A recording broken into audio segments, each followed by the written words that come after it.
This podcast is for information purposes only. It does not constitute an invitation or inducement to invest in any security mentioned herein or to engage in investment activity. If you are considering making an investment, you should seek appropriate financial advice. Past performance cannot be relied on as a guide to future performance.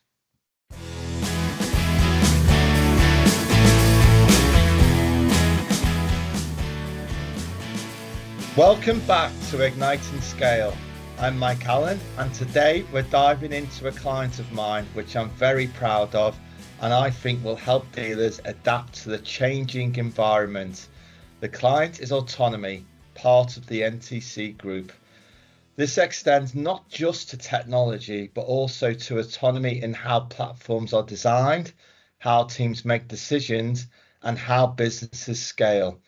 To explore this, I'm joined by Anthony Brennan, Board and Business Development Director at Autonomy, a platform that's reshaping how dealerships and OEMs deliver digital experiences. Anthony has been at the heart of building and scaling Autonomy, and he's here to share lessons on creating systems and cultures that truly scale with freedom and flexibility. Anthony, it's great to have you on the podcast. Likewise, Mike. Thank you so much for having me on. Very excited to be chatting to you today. That's great. So, let's get into it really. What was the spark that led to Autonomy, and how do you define autonomy in the context of your platform and the wider automotive industry? Yeah, so the spark for Autonomy, so we've been working in automotive now for the best part of 11, 12 years. But Autonomy, the platform itself now is about 3 years old. Yeah. The spark for Autonomy came from the frustrations that we saw with existing dealerships' website platforms. They were closed, rigid, and ultimately prevented dealers from optimizing their online business. Like dealers were held captive by their technology providers. So our vision for Autonomy was to create a platform that delivers digital independence. And we define that in two ways, Mike.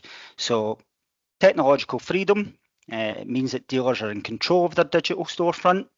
We've got an open API policy that allows them to integrate with any best of breed third-party tool, from sophisticated CRMs to personalization tools, finance calculators, without friction. And that's probably a key challenge that the industry is facing as a whole, because there's a lot of third-party providers out there, and they do a great job, like some really, really nice tools. However, it's delivered through the website storefront. Yeah. So at times what you'll see is a third-party provider will come along, they'll have a great tool, a great system. However, it can only be shown or utilized as well as the website performs. Yeah. So it almost falls down at that point if the website isn't optimized and isn't performing to the levels and standards of the third parties as well. But alongside that, we bring brand expression. And that's about giving a fully customizable design powered by our stable core engine, and no two dealerships will look the same. Dealerships came in, or businesses came into the industry with their own USPs or ideas around how they want to shape their destiny. What we see quite a lot now is templated sites that all look rather similar and they can't get their USPs across. So the way that we deal with that is we allow dealerships to stand out and maintain their unique brand identity rather than fitting into a generic template. We build a core engine, but the dealers can then own the digital strategy behind that. Yeah, that's really important, isn't it? Because I think I've read a stat, the average dealer has, 28 different systems. Some of the systems are imposed upon them by OEMs. So obviously it depends on how big the group is. You then have CTOs who want to stamp their own authority and for the dealers to own their own IP. And then there's plenty of fantastic third party tech providers, as you allude to. So I guess it's not easy scaling something like Autonomy, because every client you have will have unique tech architecture, a unique way of doing things in terms of how people's attitude to outsourcing, budgets, risk, etc. So scaling autonomy, what's been the biggest kind of challenges in terms of balancing that flexibility that dealers need? But for your sense, you need a kind of stable, scalable core. How have you navigated that? Because that's not easy. No, it's not easy, and it's a challenge that a lot of tech businesses will face, because ultimately you're wanting to build that stable core and you're building it for the industry. Yeah, And the biggest challenge was maintaining a single scalable foundation while providing the maximum degree of customization. And that in itself is a real challenge. But we had to avoid building hundreds of different versions of the platform. yeah, So we solved this by drawing a clear line, an architectural line between the core engine, yeah, autonomy, and the customizable headless front end. What that delivers is a scalable core. This is a yeah, non-negotiable part. It's got a Nux framework, yeah, AWS architecture, the yeah, SEO foundations, and a core data layer. This is the autonomy core engine, and it handles security, speed, reporting, and ensuring an enterprise-grade scalability. But alongside that, where the customization comes in, is the dealer flexibility. All the variations, the customer look and feel, unique integrations, the specific local workflows that, as you said, CTOs come in, CFOs, they all want different reporting. yeah, Marketing teams will want different tools. They want to swap tools in and out. That happens at the edge of the platform. That's through our open API policy. This approach allows us to promise dealers fully customized and integrated experiences while simultaneously benefiting from continual improvement and scalability on the core platform. So ultimately what we're doing here is the best of both. We're scaling up the autonomy core engine for the yeah. industry, but allowing that flexibility to be inherently ingrained in the core, and then through the headless front end, the sky's the limit in terms of what we can produce visually and for the customer experience. Yeah, yeah, no, that makes sense. I mean, perhaps if we dug a little bit deeper into that in terms of, how you create the right conditions for that to happen. So obviously, you have the core autonomy product and then you work with the various stakeholders in the dealer groups. I mean, you've got some fantastic clients and your work is there for all to see, really. But I'm quite interested in how do you keep everybody aligned on strategy and standards because I know I know from my own personal experience that that's not easy because people see things through many different lenses. So I'm interested to dig in a bit deeper on that, on how you achieve it. Yeah, so I don't know if you're asking how do you keep everyone happy? Yeah, Eh, probably that in a roundabout way. Yeah, that's probably easier. Yes, so it's a difficult one, and it is optics at the end of the day in terms of the way people see things. And rather than look at that as a challenge, it's an opportunity. So we employ like 120 members of staff. They're all very talented professionals, and we bring them into the business for a reason.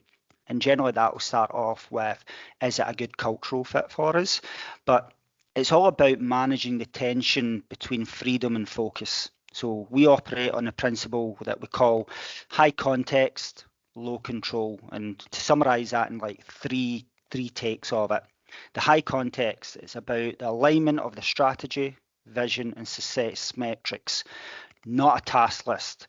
It's every single employee, especially product and engineering teams, deeply understand what we are building, the context, and who is it for, and how will we measure success. That's absolutely vital. When we Yeah, speak to OEMs and dealerships, we can talk about tech all day, yeah, but what we really want to talk about is the business challenges that you face, the requirements, and what does success look like. One of the key things that I generally sit down with dealerships and OEMs and speak about is, guys, if we're sitting here in 6 months' time or a year after we've completed the project, how would you say this was a successful partnership? What are those success metrics that we're looking to ultimately achieve? And if the team can understand the destination, they can figure out the best route, and that leads on to the low control. And that can feel or sound somewhat like scary, but once the context is set, like, we need to step back as leaders. We must entrust the how to the teams. We give them the autonomy to choose their own tools, design their processes, and solve the problem that the way that they see fit. And we know that micromanagement can be the enemy of innovation. And that then takes us on to, okay, there's a lot of freedom there, but how do we standardize things? And we standardize that through guardrails. So we don't mandate the process as such, but we mandate the standards of quality and the technical interface. For example, that would be a development team has autonomy to choose their own tools, but the API that they expose, like the data to, must adhere to our standards and the performance metrics that we set. The standards act as a guardrail. This ensures the quality and the exchanging of information without stifling that creativity that our guys, our team, our clients' teams really want to express themselves with. They want to keep on moving ahead, being ahead of the competition, and bringing in new skills, new techniques, new ways of doing things that will keep the business moving forward. And ultimately, that needs to align, and there needs to be a conversation with the business as a whole in terms of, okay, how does your marketing strategy, your web, your technical strategy align with the overall business strategy? How can we add value as your partner to help you realize the opportunities that you're looking to capture? Yeah. No, that makes sense. I mean, perhaps to illuminate that a bit more, are you able to share, a standout success story with a dealer, an OEM, where you've unlocked value through the Autonomy platform, but you've gone on a journey, and you've become a partner, and I guess that partnership grows and evolves, and morphs into something closer. It's not just about you design a website and that's it. I'm interested to dig into that kind of partnership approach and how that kind of works in an ideal setting for you. Yeah, absolutely. So generally, we're called upon to potentially build a new website for a customer. As we go through that process of design, development, delivery, and the website goes live, that's really just the start of the relationship. But I'll share a story about a multi-franchise dealer group that's just recently went live, who were trapped in an expensive closed source website platform. We see that time and time again. They've invested in cutting edge technology, and actually the crux point was that they wanted to use other third-party tools, but their existing provider somewhat refused to integrate with it. Once they did agree to integrate with it, it was an astronomical integration fee. So that cost benefit realization just didn't add up with that cost at that point. So that led them to look elsewhere. So they were blocked from innovating. That was at the crux of the challenge that they saw. So by moving to Autonomy, what they experienced was a turn of phrase, it's a liberation ultimately. Okay. Through our open architecture, within a few weeks, they leveraged the open API framework that we have. They were able to integrate the new CRM tool that they invested heavily in, and this new tool allowed AI-driven marketing services to be delivered through to that system and to their client. They could finally dictate their own technical stack through Autonomy. Yeah. This then gives performance and results. The freedom to integrate with specialized tools translates directly into customer engagement and impact, as I mentioned earlier. The new website combined the specialist integrations, resulted in them reducing the lead time to sale by 18%, and a 25% increase in online reservations because the customer journey was finally optimized and frictionless, and they were able to harness the technology that they invested in. This is a key challenge for a lot of businesses as well, that they'll invest in some great tools and third-party providers such as CRM tools, stock tools, photo and video tools. However, they're unable to realize or use all the features and functionality that these tools come with. And sometimes what you end up seeing is that they end up with somewhat of a Frankenstein's monster. Like Mike, you mentioned that some dealerships are using like 23, 20 plus like different systems in the background. And some of these are actually duplicating the work or the functionality that other tools can do, but they can't actually use those tools because they're somewhat blocked off. So this demonstrates that giving the dealer the autonomy to ultimately decide their destiny directly translates into better business and superior customer experience, which ultimately sells more cars. I mean, I guess just as a follow-up to that, you know, a lot of dealers look at ROI, whether that's, you know, money cost or time saved. You know, people will look at it in different ways, but I guess there's a clear ROI based on your core product and expertise. But actually, is it fair to say you can unlock ROI from other products that are kind of trapped, you know, within an architecture? Therefore, you know, the return on investment that you guys can produce is actually goes beyond your core product. 100%. So time and time again, we'll come in on the front face of it to deliver this new web experience, this new engagement tool for customers. But because we're dealing with third parties in the background, we're able to understand and appraise the different tools that are available to dealerships. And through that, we're able to say, okay, how do we unlock the true potential of other third parties? How do we enable seamless data transferring from one system to another? Because probably quite a lot of your listeners will understand that there's staff out there who are really great professionals, but they're doing mundane admin tasks such as double or triple keying information, whereas our architecture allows that data flow to be seamless and cuts down that like admin task in the background and allows your professionals to do what they were brought in to do. Sell more cars, push the business forward, and attract new customers. No, that makes sense. And final question for founders and leaders listening: what would be your top 2 to 3 lessons that you've learned about building autonomy into various products and organizations? You know, what advice would you give to founders, you know, perhaps with 1 or 2 products, trying to get into the automotive industry?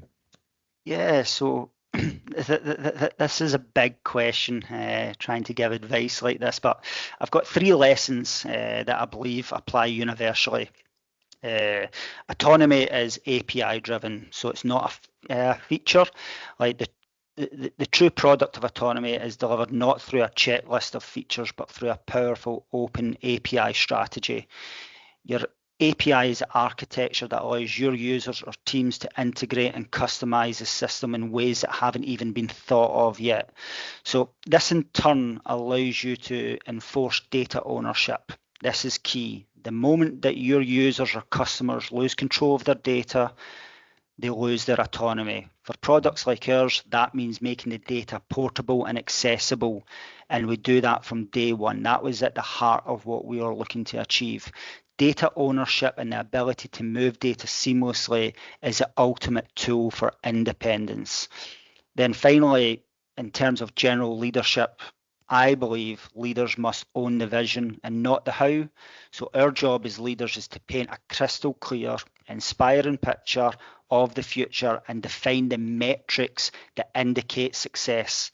Once the team know where they want or where we're going, our greatest act as leaders is to get out their way. Of course, as I mentioned previously, there'll be guardrails in place. We dictate what success looks like and the metrics behind that, but over prescribing processes kills that ownership and stunts talent, because what you're looking to achieve is that vested interest from your team into what you're trying to achieve, that then translates into a vested interest in our clients. We want our clients to succeed. It's almost a self-fulfilling prophecy. If our clients are successful, as a byproduct, that's our success. That also then translates into more business between one another, because the more successful our clients are, the more that they want to push the boundaries of digital. Yeah, no, that makes perfect sense. And Anthony, thank you very much for joining us and sharing those invaluable insights and lessons. If anybody, any listener wants to get in touch with you and learn more about the product, what's the best way of doing so?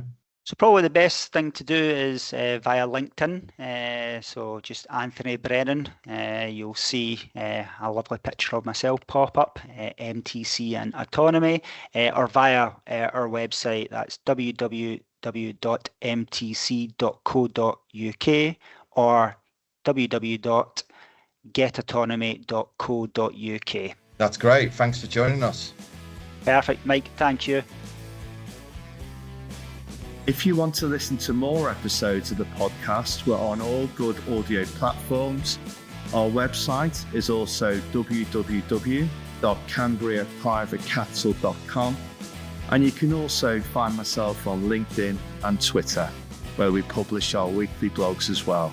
Please do get in touch if you want more information.